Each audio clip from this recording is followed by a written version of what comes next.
నమస్తే ఫ్రెండ్స్, నేను మీ Sravani. Welcome back to Sravani's kitchen. ఈరోజు మన శ్రావణీస్ కిచెన్లో రైస్ రెసిపీని ఈ వీడియోలో మీతో షేర్ చేసుకోబోతున్నానండి. ఇలా సింపుల్గా ఒక 10-15 నిమిషాల్లోనే మంచి రుచిగా చేసుకోవచ్చు. లంచ్ బాక్స్లోకి మంచి పోషకాలతో పిల్లలు ఇష్టపడేలా పెట్టాలనుకుంటే డెఫినెట్గా ఈ రెసిపీని ట్రై చేయండి. చాలా రుచిగా ఉంటుంది.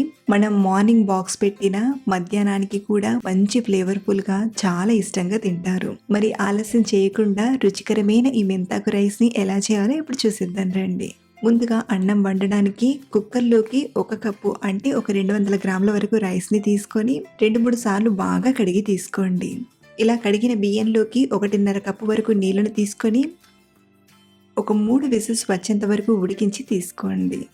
అలాగే మెంతాకుడు తీసుకొని లేతగా ఉండే కాడలతో పాటు ఆకుల్ని కూడా తెంపుకుంటూ తీసుకోండి. మనం తీసుకున్న రైస్ క్వాంటిటీకి ఒక 100 గ్రాముల మెంతాకైతే సరిపోతుంది. కప్పు కొలతతో అయితే ఇలా ఒక 2 కప్పుల వరకు మెంతాకును తీసుకుని బాగా కడిగి ఇలా కట్ చేసి తీసుకోండి. ఇక్కడ నేను మరీ సన్నగా కట్ చేయలేదు, మీరు కావాలంటే మరీ సన్నగా అయినా కట్ చేయొచ్చు.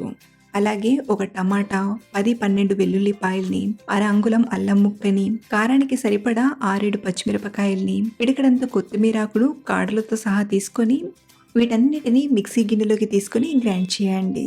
ఇలా గ్రైండ్ చేసి వేయడం వలన మనం చేసే ఈ మెంతాకు రైస్ అనేది చాలా మంచి ఫ్లేవర్ఫుల్గా ఉంటుంది. మీరు కావాలంటే ఇలా గ్రైండ్ చేసే స్టెప్ని స్కిప్ చేసి అన్నిటినీ సన్నగా తరిగైనా తీసుకోవచ్చు.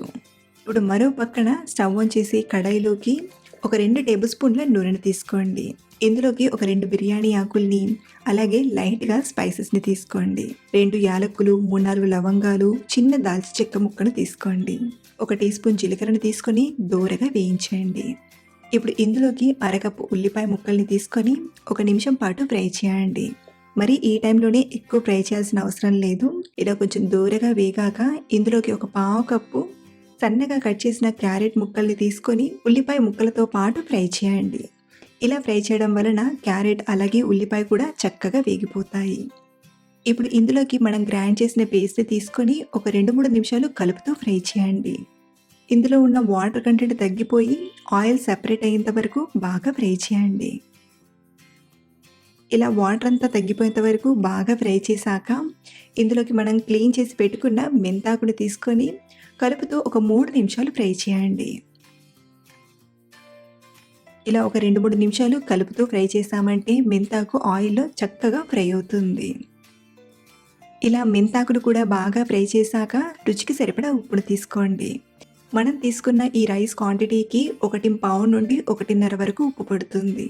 అలాగే 1/2 టీ స్పూన్ పసుపును తీసుకొని ఒకసారి అంతా కలియబెట్టి ఉడికించిన అన్నం తీసుకోండి. ఇలా అన్నం తీసుకున్నాక హై ఫ్లేమ్లో ఒక 2 నిమిషాలు కలుపుతూ ఫ్రై చేయండి. మీరు కొంచెం పులుపు ఇష్టపడేవారైతే ఈ టైంలో అరచెక్క నిమ్మరసాన్ని పిండి తీసుకుంటే ఇంకా బాగుంటుంది. చివరిగా కొంచెం కొత్తిమీర ఆకుతో ఇలా గార్నిష్ చేసుకున్నామంటే మెంతాకు రైస్ రెడీ అయిపోయినట్లే.